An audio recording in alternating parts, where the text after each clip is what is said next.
We'll talk about how you're going to invest depending on what you need to invest in, where you are right now, what you're focused on, what your goals are. And then this is some of the goals: short-term, intermediate, and long-term goals. So short-term goals are things like emergency fund, paying for life insurance, revisiting student loans, having a positive cash flow, paying for a wedding, and it could be your wedding, or it could be to go to a friend's wedding. Those are all short-term. Those are all things that are going to happen in the next few years, and you want to make sure that you have money available that you can get out and access quickly, but that it's growing. It's not just in cash. You want to have it growing, but you want to have it in something that if you put $100 in, you're going to be able to get $100 out. No, for short term, you're not going to get a huge bang for your investment, but you're going to get that safety of principal, that principal being the money you put in. The $100 you put in is your principal.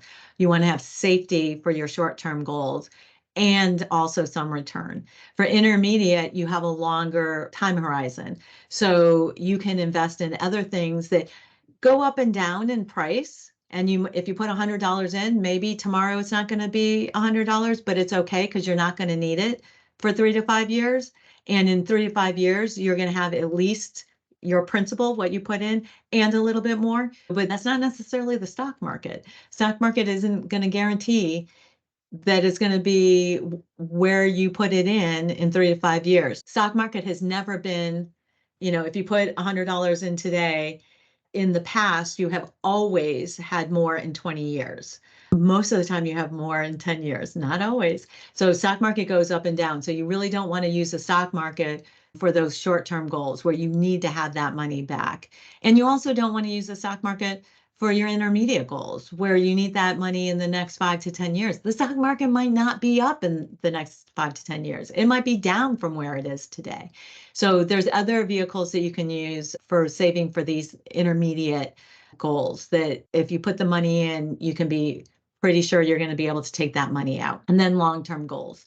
Those are sending your kid to college in 20 years or retirement, independent living, et cetera. And so for that, those goals are in the future, and you won't have to do a fire sale and sell things at a low price. There's, a different way of investing for those long-term goals than there is for intermediate or short-term. So know what your goals are and what this money is being used for, and you're going to invest depending on when you need to have this money and how much you need. So let's look at this list and choose one or more goals. So right now, think about what are your goals, and maybe your goal isn't on here.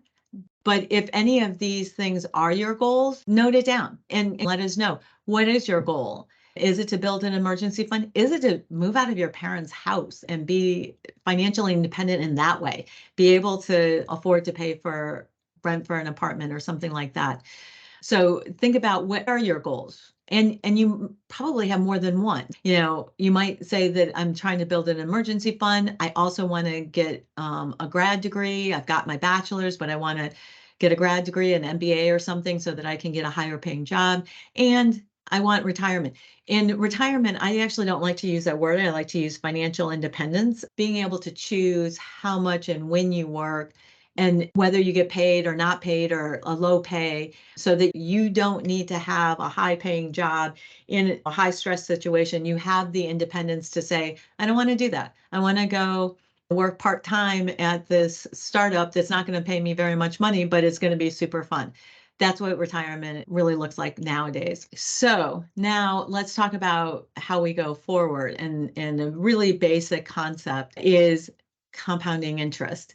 And there's this real fun rule to know, and we're back to math. So if you're not great at math, pause the video and maybe write this down so that you internalize it and really understand how this works, because it's a pretty important concept.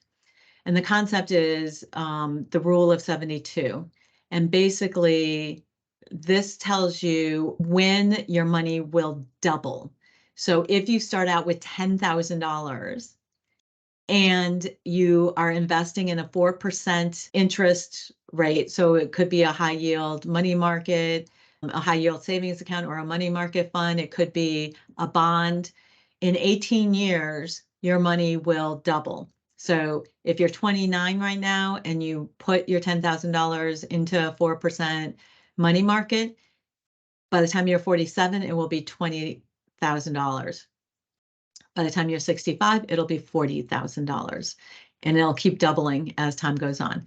If you are invested in the 6% return, then it only takes 12 years. So you can see if it's in a money market at 4%, you're going to have that extra $10,000 at 47 versus 6% is going to be 41. And where are you going to get a 6% return? So money market or high yield savings is not going to give you that.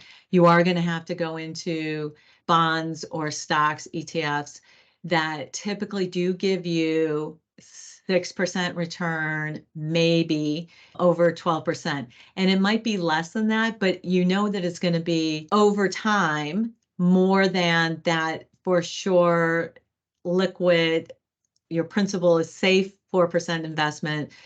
If you invest in something like a bond or a stock, you're not guaranteed to be able to take it out right now. But if you leave it in and you can ride the ups and downs, in the future, it will be worth more, and it will probably, if the future holds up the way that it has in the past, you might be able to get 6%. There's been lots of 12-year periods where you could get 6% in a stock, a bond, a mutual fund, an ETF. And then if you can get a 10% return, and the 10% return is a pretty high return, I'll just say. It definitely can happen. There have been periods of time where it has happened, but most of the time it's been more like 6 to 8%. It's sort of aggressive, but you might have some aggressive investments. And at 10% in 7.5 years, you'll double your money. So if you're 29 right now with $10,000, at 36, you'll have 20%. And so this gets back to the younger you are, the more time horizon you have until those long-term goals. You can be a little bit more aggressive. You can put more into the stock market and get those higher returns. It's not going to be 10% every year, and there's going to be some years it's going to be a 5% loss or a 20% loss. But over time, over the 10, 20, 30 years, on average, it is going to be at a higher rate than like a money market or a CD or something like it. And no, be diversified. So don't have all your eggs in one basket. Have your short term, the things that you need in the next 5 years, have those in lower things. But those goals that you have that are further out, you can be a little bit more aggressive, and you'll be rewarded for that. But know that you'll have some times where it's not 10%, it's 10% negative. Just know that that's going to happen. But if you stick it out for 10, 20, 30 years, it will go up. So compounding in time. So the amount invested annually, if you're 22 and you put in $5,000 annually and you invest for 10 years, you'll have a total invested of $50,000. But if it's been invested and it's getting an average of 6% return, which means some years it might be negative, but other years it's going to be more positive than 6%. Annual average return of 6%, you will have $350,000 in 10 years. So for that $50,000 investment, you will have $350,000. Note that in year one, you're only going to have $50,000. In year two, you're going to have like $51,000. It's going to be really slow. It's that snowball that's at the top of the hill. It's going to seem like it's small and it's not going fast. But if you keep it in over time, in 10 years, it will grow into a big snowball. So can't guarantee 6% and can't guarantee that that's going to happen in 10 years. The longer your time horizon, the more likely you are to have, a nice positive return. If it's been compounding 6%, it will have earned through $350,000. So you'll have a total at 63 of $400,000. So at 10 years, you're going to have invested $50,000. You might have close to $100,000, but that's about it. But if you keep it in there, you don't have to add anything more. No more 5,000s, just 5,000 for 10 years. you will get 350,000 of earning and end up with $400,000 at age 63. On the other hand, if you wait 10 years, so instead of starting at 22, you started at 32, and you put in $4,700 for 31 years, that means you put in $146,000. You will have earned 253,000 and you will end up with that 400,000. So you can either put in the $5,000 from 22, age 32 and get there, or you can start it at 32 and then it's going to take you the rest until 63 to get to that 400,000. So note that you're going to have to put in more in order to get where you want to go. And that's not to say if you're 32 now, it's too late. It's not too late. You know, as they say, the best time to plant a tree is 50 years ago. But if you didn't do that, the next best time is today. Don't wait any longer. If you haven't started investing, start investing now. You will be setting yourself up for future success. So the sooner you start, the more you can put in early, the more you get this compounding effect, the less hard you have to work to get there. So what's your investment readiness? Do you have health insurance and liability insurance on your car? Because you can grow and invest and have $500,000 and have that go in an instant if you don't have medical insurance, liability insurance on your car and your home. So don't waste money by not having insurance. Make sure you have adequate insurance before you start investing. If you have adequate insurance and you can only invest $10, great. You're still better off. Make sure that you have your insurance and that you're protecting your wealth from the future taking it away.